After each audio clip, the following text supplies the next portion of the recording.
I am an eternal optimist, and I think part of it is just being an African. I firmly believe that some of the most optimistic people you ever meet are from the African continent. Hi, Annie. It's so good to see you, but it's weird to see you this way because I just want to hug you and hold you. But this will have to do for today. Well, thank you for wearing that beautiful yellow top. I mean, seeing you was already going to brighten my day anyway, but that is a fantastic yellow. It's a piece of Africa. It's like one of my favorite colors because it reminds me of my upbringing in a small village in Zimbabwe. And I used to wake up to these bright yellow skies. And now I wear it as a way to carry Africa with me. So, with love from Africa, all the sunlight in the world. Your book, I Am a Girl from Africa, it feels like a gift to and for Africa. Is that how you feel about it? Yes, it is. First of all, there it is. It is a gift to Africa, and it's also a book for Africa because it's a story about my life and what it felt like being a girl growing up in a small village in Africa. It's also called A Girl because I know that my story is one of millions of stories from the continent. And I wanted to just, share that with the world and also hopefully for other young girls in Africa to see themselves through my story and for them to see what's possible when we dream big. Well, we've been friends for many years, so I can't think of anyone else that young girl, I mean, anyone better for young girls to look up to, young people. And for anybody watching this, Elizabeth and I met through our mutual mentor, Susan. And I remember the phone call I got from Susan after you and she had connected. And I remember the words she said, I just met the most amazing woman. And I think that anybody that knows you would describe you like in that phrase, like, oh, Elizabeth, the most amazing woman.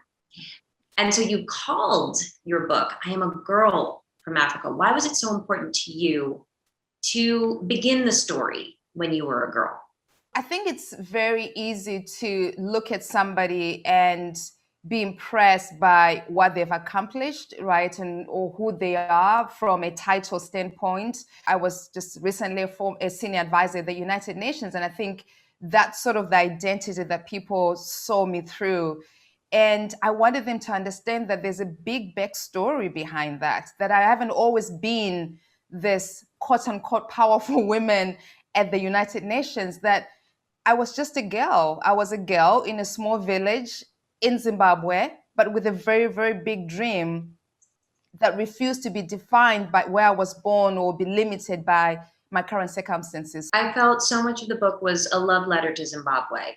I've never been there, but you made me feel the weather and you made me feel nature. And it happens early on in the book. And so it just made me think that after so many people have spent a year indoors, this sort of transportive voice that you have, I think people will appreciate being able to go on that journey. So what was it like to grow up in Zimbabwe? The biggest thing for me is how we lived as a community and we took care of each other as a community and we looked out for each other.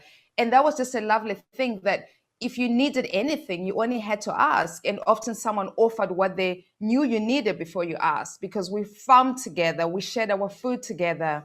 It was just a beautiful childhood. And I think it's something that we often don't talk about as well. I think in the media, there's often this sort of single narrative of Africa that is about the poverty and the disease.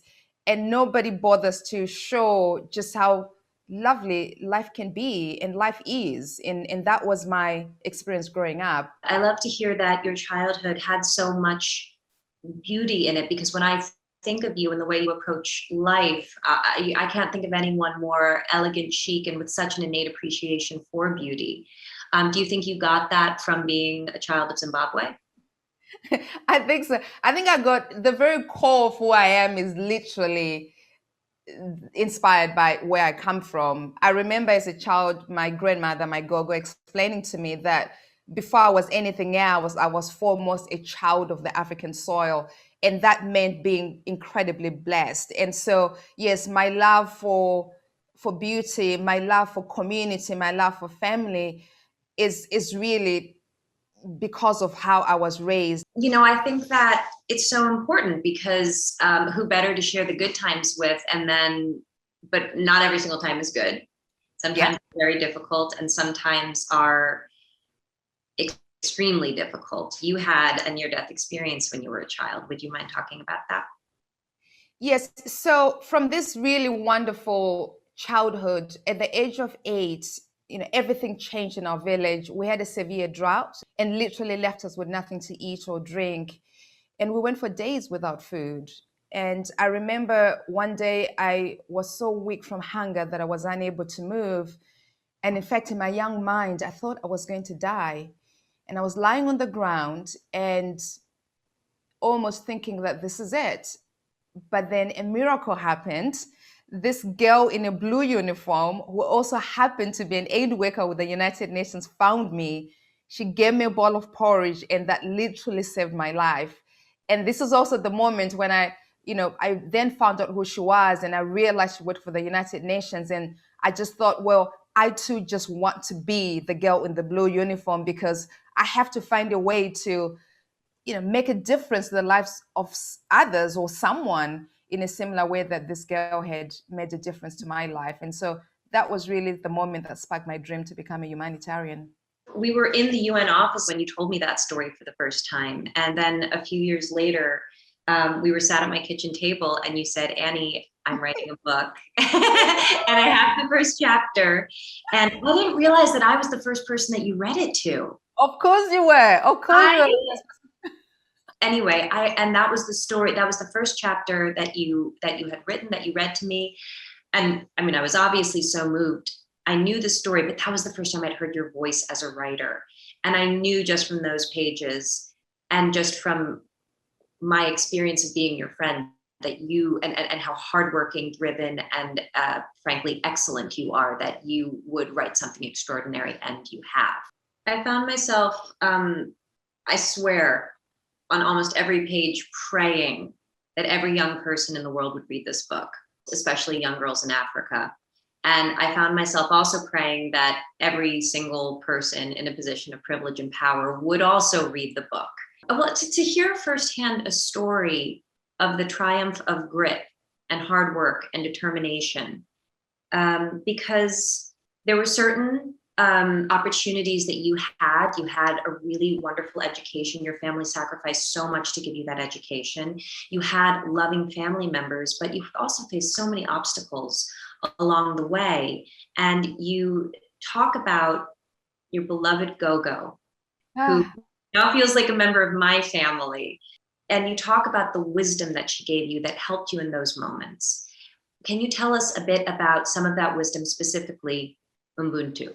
Ubuntu is the very essence of who we are as Africans. It's an ancient African philosophy that recognizes our shared humanity. And it literally means I am because we are, and because we are, you are. So this idea that our humanity binds us and connects us to each other, just no matter who you are or where you're from or what you believe in. And this for me was the sort of core of what it meant to be part of a community, be part of a collective. And so something that I think I have not often seen outside of the African continent, when in terms of how we relate to each other and how we see each other.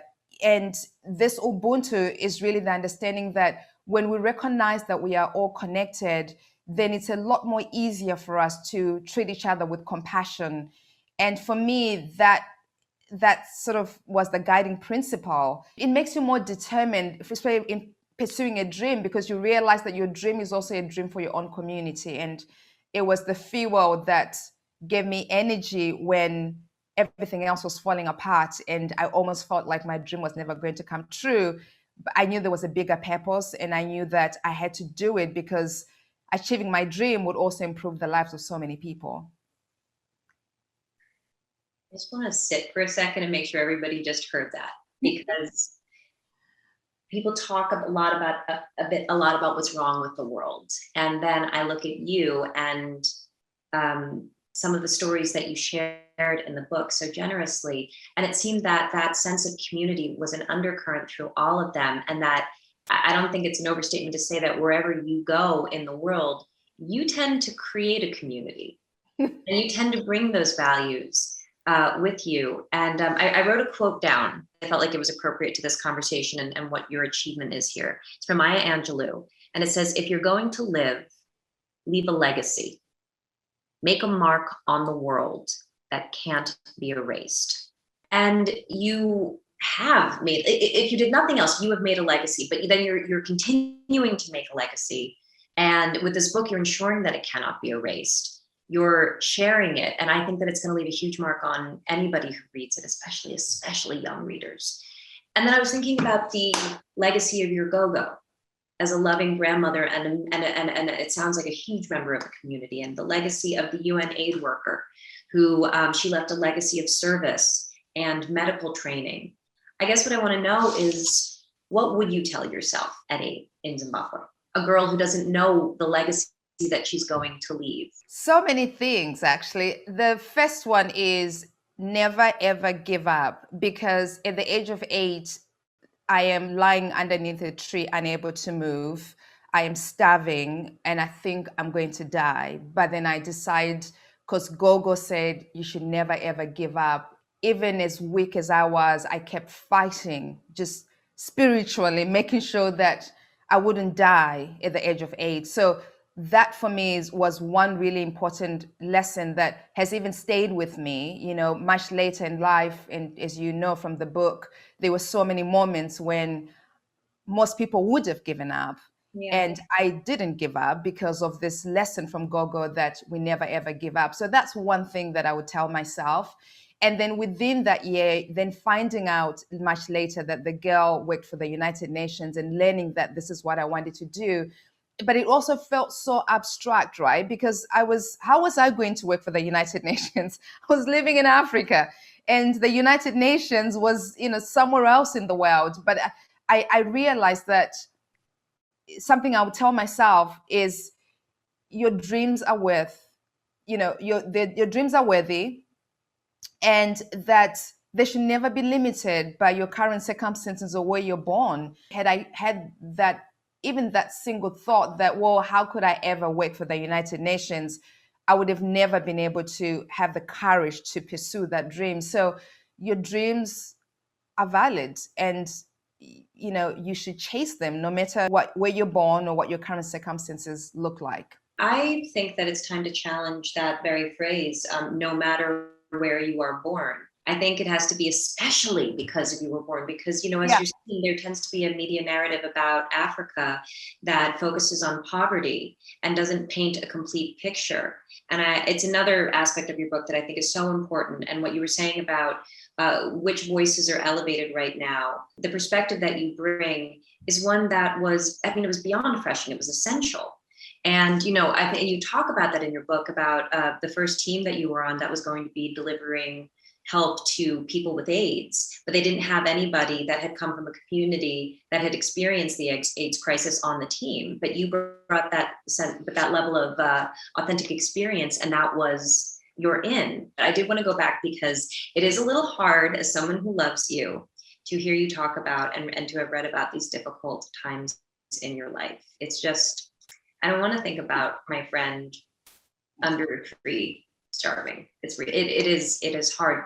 What was it like to have to go back to these difficult times, to have to share things that feel so vulnerable, and because I think that we all tend to maybe armor ourselves a little bit to get through the world, but you're showing people really who you are, what you're made of, what these formative experiences are. I think that's really brave. So what was that like for you? In a very interesting way, I know that, you know, most people would think that it was difficult, but then it wasn't actually. And I'll explain why that wasn't the case. Because as you said, I think I want to go back to what you touched on in terms of, you know, this idea of despite where you're born, and really the fact that because of where you're born, you can achieve these things, right? I remember arriving in London in my 20s to pursue my dream, and I literally had 250 pounds to my name. I didn't know anyone in London, no friends, no family. I was just determined to pursue this dream. And obviously, everything that could have gone wrong, I think, went wrong, as you read in the book. But what was also jarring for me was just how the perception of who I am, which I'd always been proud of. Like, I'd always been proud to be African, because Gogo said to be African was to be blessed, right? But all of a sudden, I started to notice that it became something I had to constantly defend, because the way that people perceived Africans, most people held these biases of who Africans were that were in complete contradiction to how we see ourselves. And I even remember watching television and seeing in fundraising commercials Africans depicted as lazy, or, you know, waiting to be saved, aimlessly walking around refugee camps. And we're never portrayed as protagonists of our own stories, even though in our communities we are our own heroes. You know, we take care of each other and we uplift our own communities.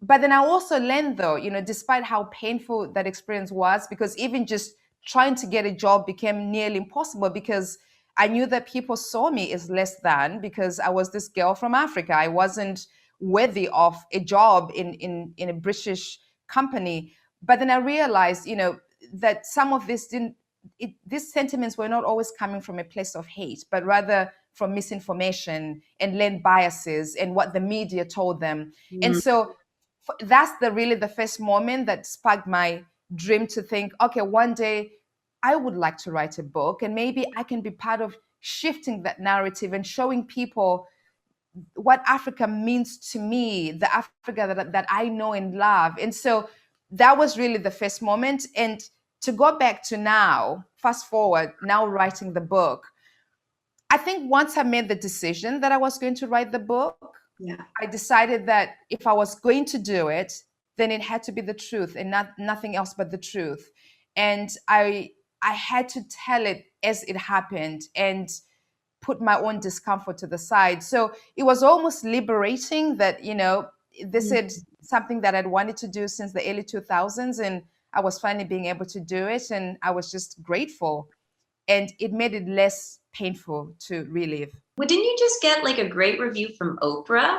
Yes, I did. I did, actually. It just came through yesterday. And let me see actually if I have it, because actually you just touched on that when you spoke about the fact that this is a book for anyone. And there's a really lovely sentence on the review that says, Nyamayaro's heartwarming and inspirational story is symbolic of the faith, community uplift, and interdependence a girl from anywhere needs to soar. So now I was just like, oh, it is not just about girls from Africa. I think, you know, it is a story for girls from Brooklyn, like you. It is hopefully a story from girls from Chicago, girls from India, girls from whatever country, because I think there's also the universality of the story, which is we often feel insecure about some aspects of our life, you know, whether that's you don't think that you're as pretty as the next girl, which are all just subjective things, by the way, and not really important, or you feel that, you know, your family is not as wealthy as the other family, or you're insecure about the way that you speak and your accent or your voice or the color of your skin or your hair. And I think there's something about this book that I also wanted to share, that, you know, the I'm a girl from Africa is a proclamation and the pride of where I'm from, that yes, I am a girl from Africa and I'm proud of that. These things define us, and actually it's a beautiful thing to be a girl from Compton or Croydon or whatever it may be. So the fact that Oprah says that this is really a girl in a book for a girl from anywhere to soar, it's a nice feeling. It's a wonderful feeling. So happy for you. I know. I'm so happy for you, and I'm so happy for all of us, because I think that you're touching on something that's so important, and it's something that it's taken me a really long time to learn. But and if we can hopefully maybe pass this down to the generation so that they get a head start on it, which is your external circumstances should never be the factor that defines your self-worth. Yeah. And also this thing of constantly questioning everything about yourself. I mean, I questioned everything about myself growing up. Was Me my skin, too. I was at the British school too. It's like my skin all of a sudden became an issue. So I was like dealing with three levels of inequality, like the racial thing. So was my skin too dark? Was my hair too curly? Was my accent too thick? And then at some point I realized more than anything else, being your true self is enough. You know, that's all you can do because everyone else is taken. You might as well just be yourself.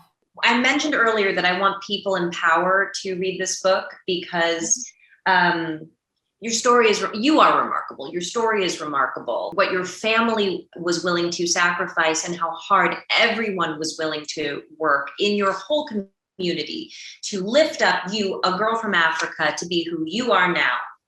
The reason that I want them to read that is because I want us all to understand that if we have any power at all, we should be making it not quite so hard for someone like you to be able to realize a dream. And to anybody who doesn't know, that you and I met when you invited me on behalf of UN Women to become a Global Goodwill Ambassador. Yeah. And you have made your life's work gender equality. And that means that you and I both know that the status quo is slow and that it is going to take over 100 years for us to reach parity.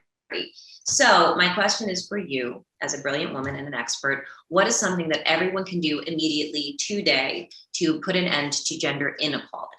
So thank you for that. I think you kind of skimmed through that quite fast because you and I, we've been in the trenches on this issue. And, you know, what was remarkable. You have been in the trenches.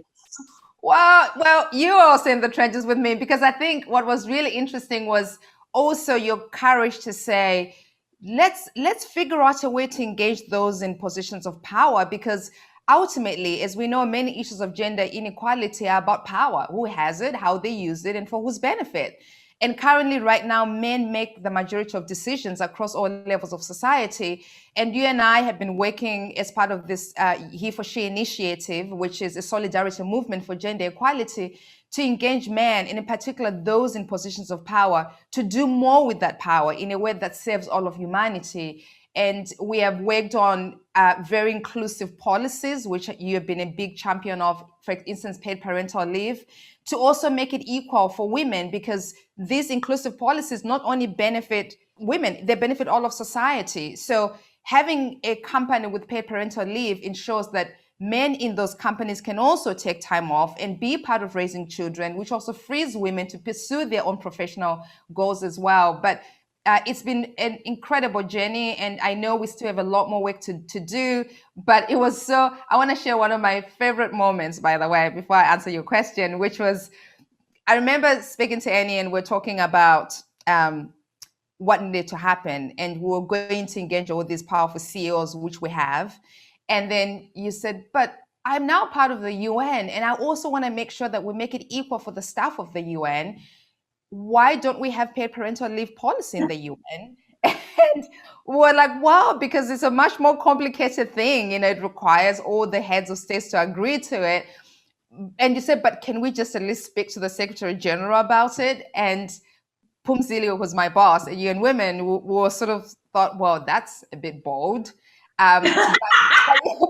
But you did it anyway. You know, you met with the Secretary General, you had a conversation with him, and you just made it very clear that it was very difficult for you to go out and do your work and tell the world to be equal when the UN itself wasn't leading by example. And he listened to you, and it was, you know, there's more that needs to happen, but the work has begun, and none of our goodwill ambassadors had ever done that, by the way. So let me just mention the Secretary General was extraordinarily receptive, and it wasn't a case of my needing to convince him. He was very much already there. But that boldness that you are talking about, I have to say, I was very inspired by you, and by the ambition, by the righteous ambition of HeForShe, and how extraordinary I thought it was for you to compassionately look at the scenario and say, yes, historically, men have been a huge part of the problem, which means automatically they must be part of the solution.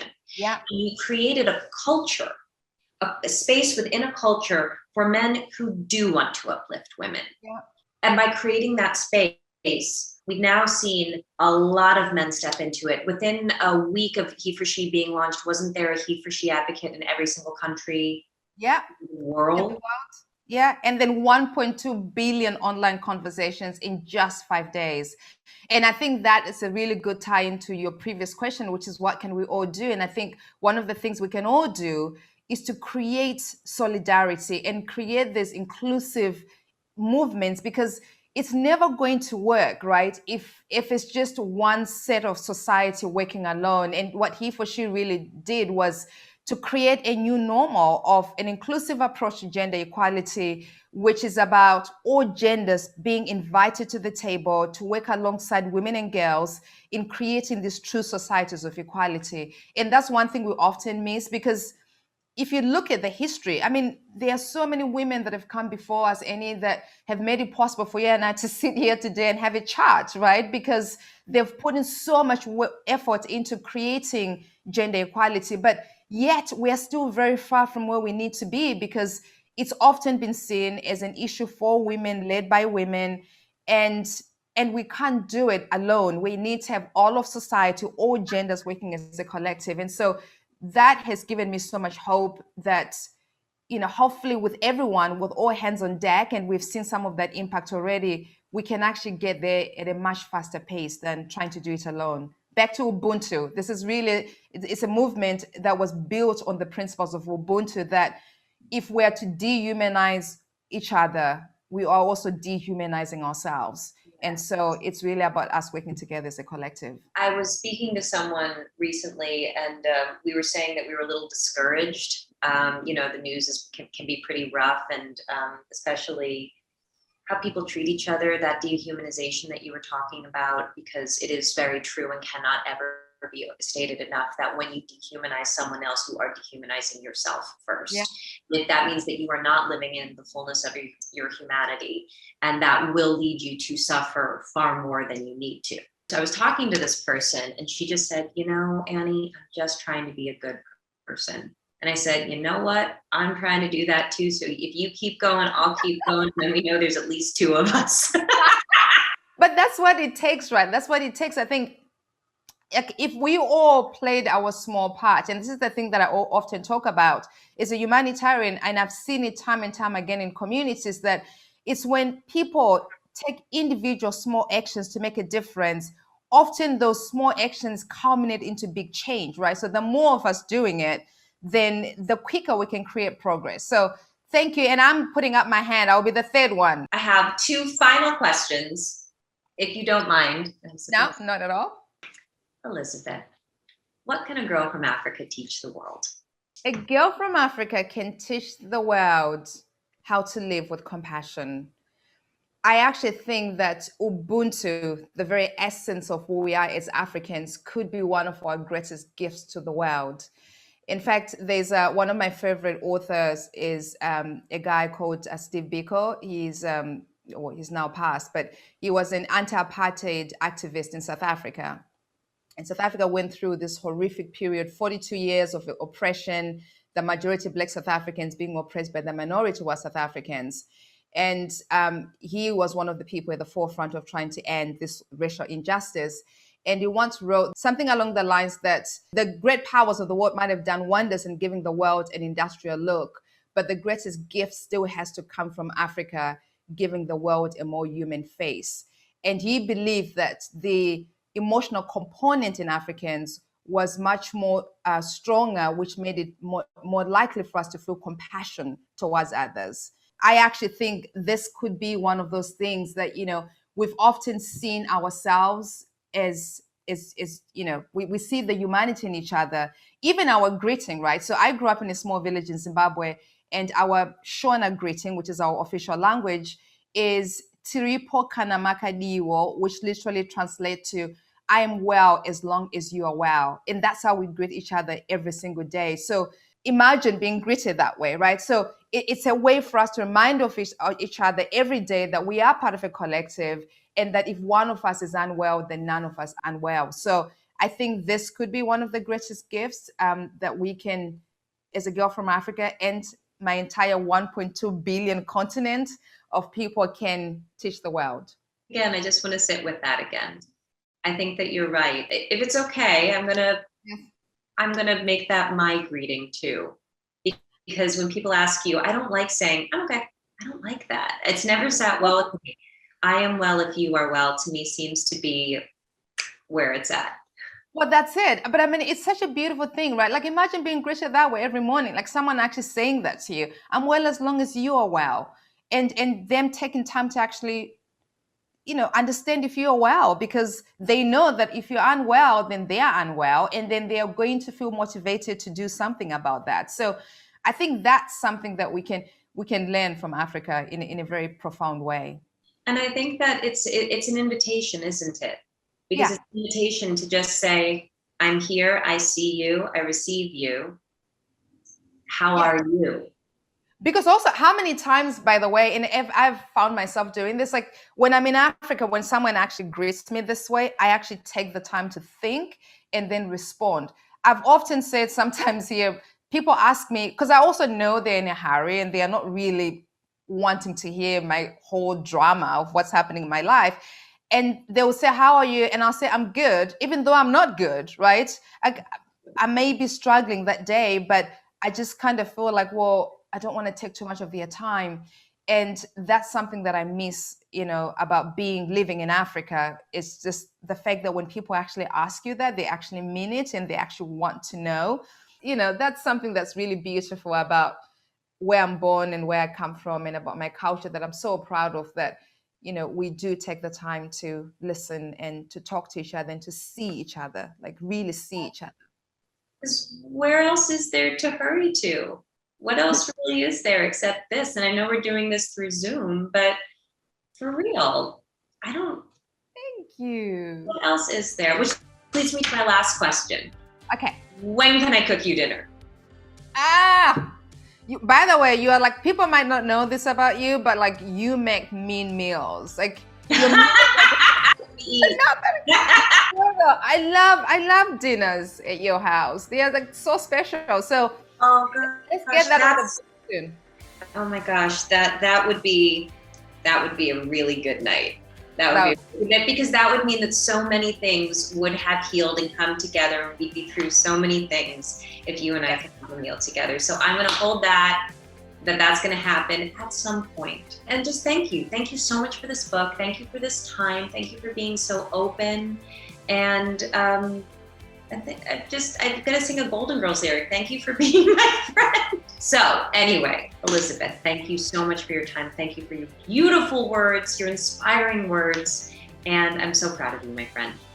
Thank you, my love. This was amazing, and thank you for giving me the best birthday gift ever doing this with you, and I can't wait to see you soon. Lots of love. Mwah. Bye. Bye.